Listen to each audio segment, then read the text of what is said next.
Good morning, students. Today we are going to continue with our chapter Growing Plants. Today we will take the topic Agriculture. Yes. What do you mean by agriculture?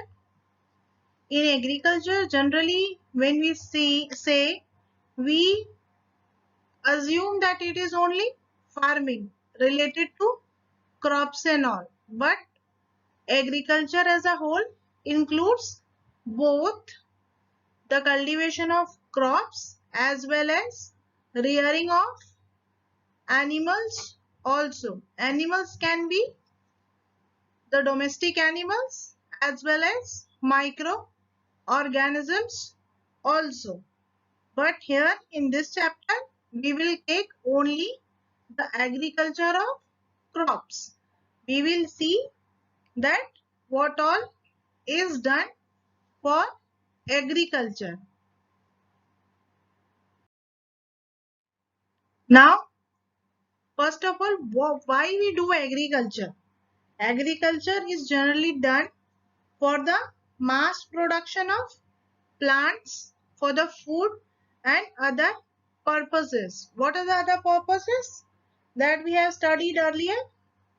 That plants are of many uses, like we get many cereals and pulses from plants, various medicines, wood, then other requirements like vegetables and fruits we get from agriculture. For that we have to grow crops on a large scale. Here through the pictures it is shown what are the various stages of agriculture. First is preparation of soil that we do through plowing.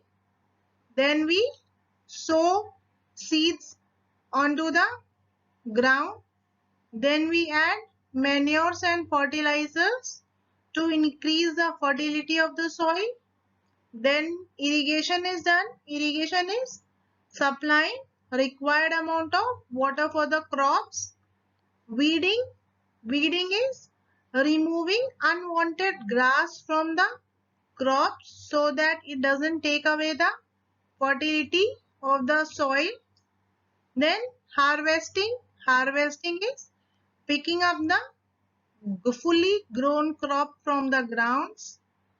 Threshing is like removing the grains from the crops here as it is shown in the picture, and then storing the crop and sending it to the market for sale.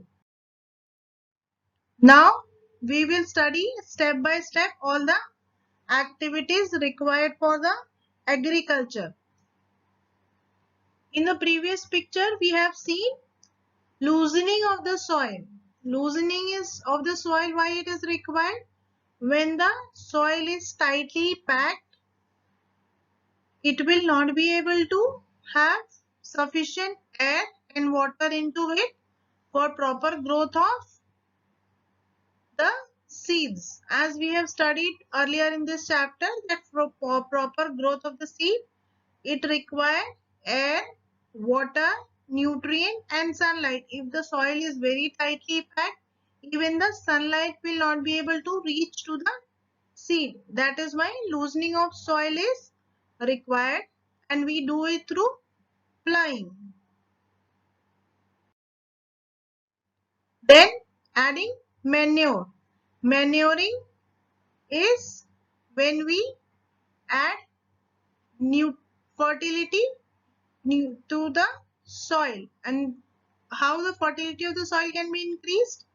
By adding nutrients that is required by the soil for proper growth of the plants. Again, it depends upon the type of crops that is grown in the ground. For example, wheat might require some different nutrients, or maize or rice will require different nutrients.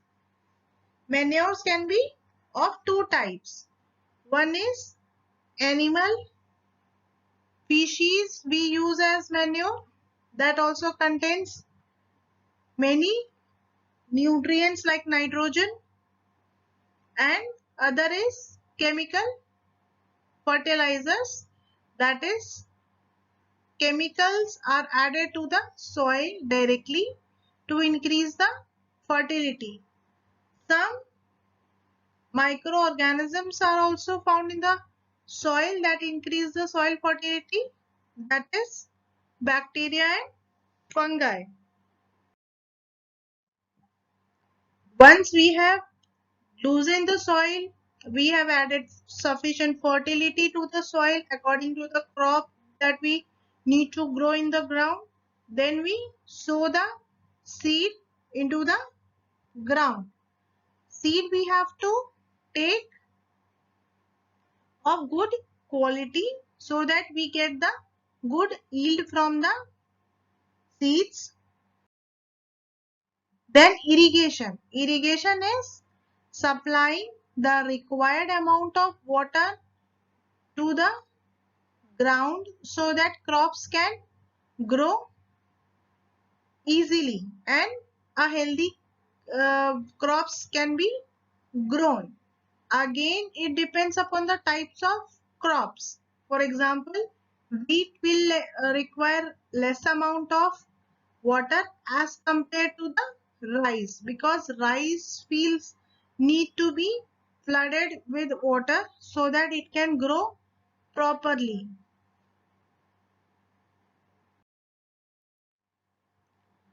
Now, pesticides. What are pesticides?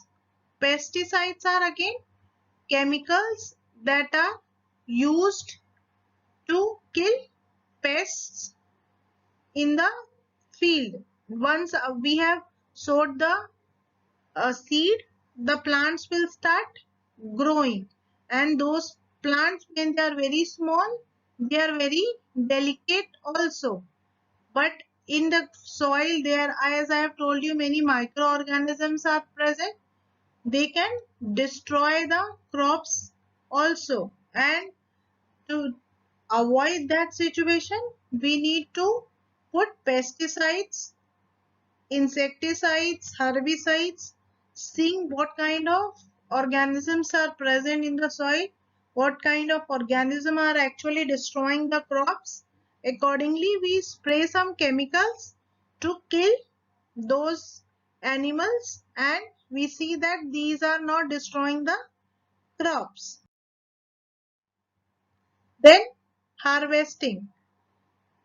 Harvesting is once the crop is fully grown, we remove the entire crop from the ground and then we store it in a proper manner, and then we sell it off in the market for economic gains.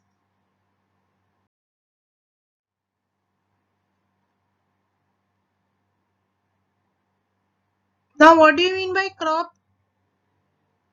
A crop can be an animal or a plant that we are working on. It is the thing that we are harvesting in a particular season for the economic gains. Now, for growing crops, the most important thing is soil. Even if we have water, sunlight, air, but we don't have soil, we will not be able to grow crops at all. That is why a good quality of soil is also required, because it contains nutrients, provides support for the plant, and the roots of the plants are bounded firmly into the soil to give strength to the.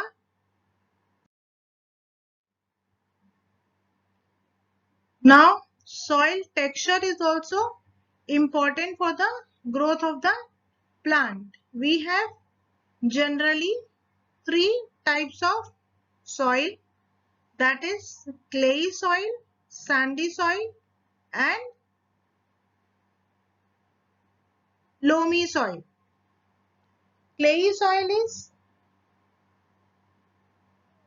where the soil contains 50% of sand and 50% of loam. Sandy soil is that we found generally in the areas where very less rainfall is there, or we can say desert areas, we find sandy soil. And loamy soil is best for growing most of the plants because it contains a large amount of humus. Humus is the nutrients present in the soil, and it has very good water holding capacity. It can hold much of water. That is very good for growth of the. Now, depending upon the soil texture, we have sand. Sand particles are very coarse, then clay soil, and then loamy soil.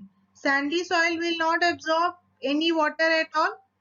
That we must have experienced that in desert areas where the very less rainfall is there, and whatever it is there, it directly seeps into the ground level.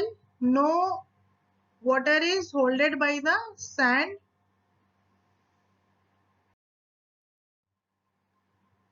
Then seasons are also very important for growth of the plant. All through the year we can't grow same crops. We grow many crops depending upon the season. There are few crops that we grow in summer season, few that we grow in winter season, and some that we grow during the rainy season because these crops need more and more of water. Depending upon the seasons, the crops can broadly be classified into two categories: the Rabi crops and the Kharif crops. The crops that are grown from November to April are known as Rabi crops.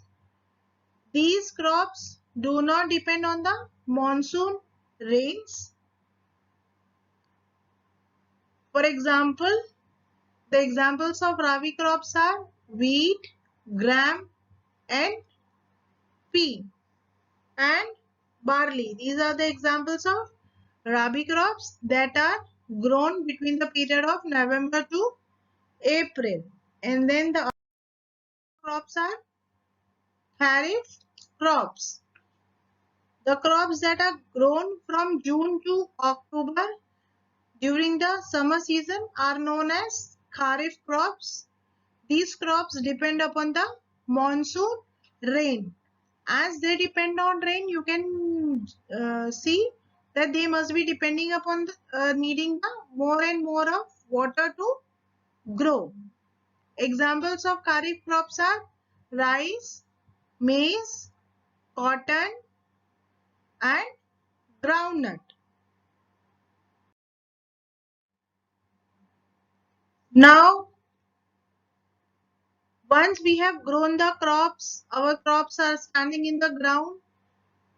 The most important thing that we need to take care is protect our crops.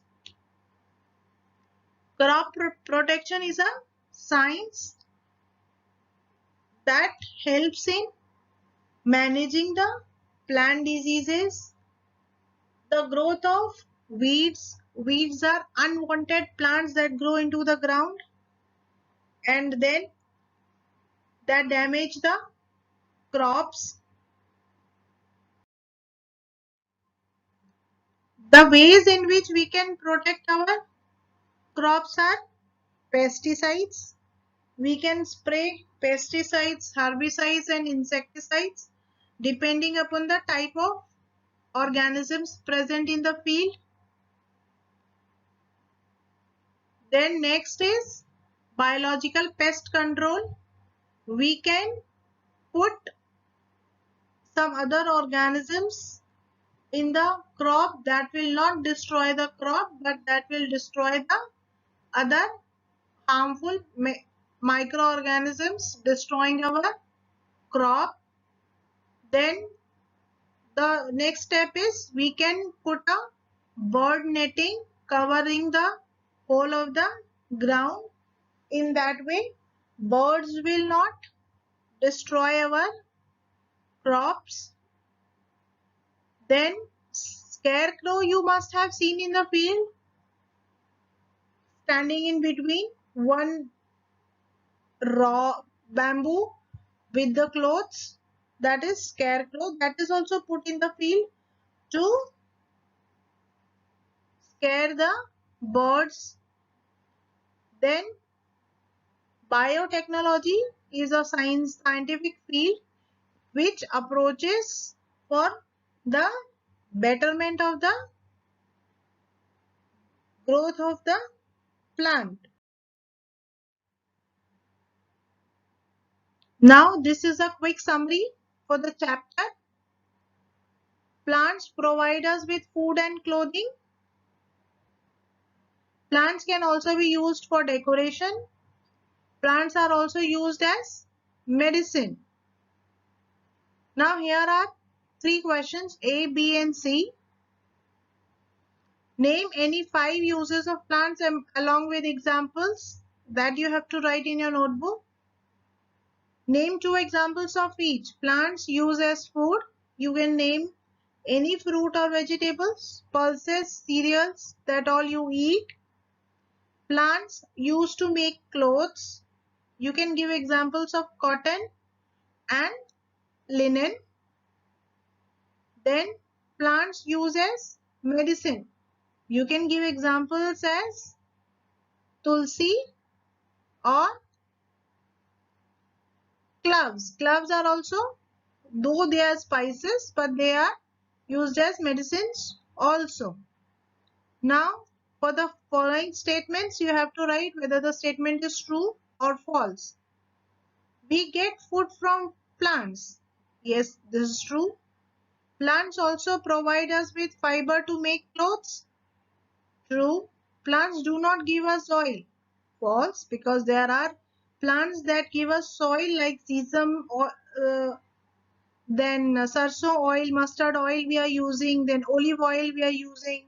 These all we are getting from plants.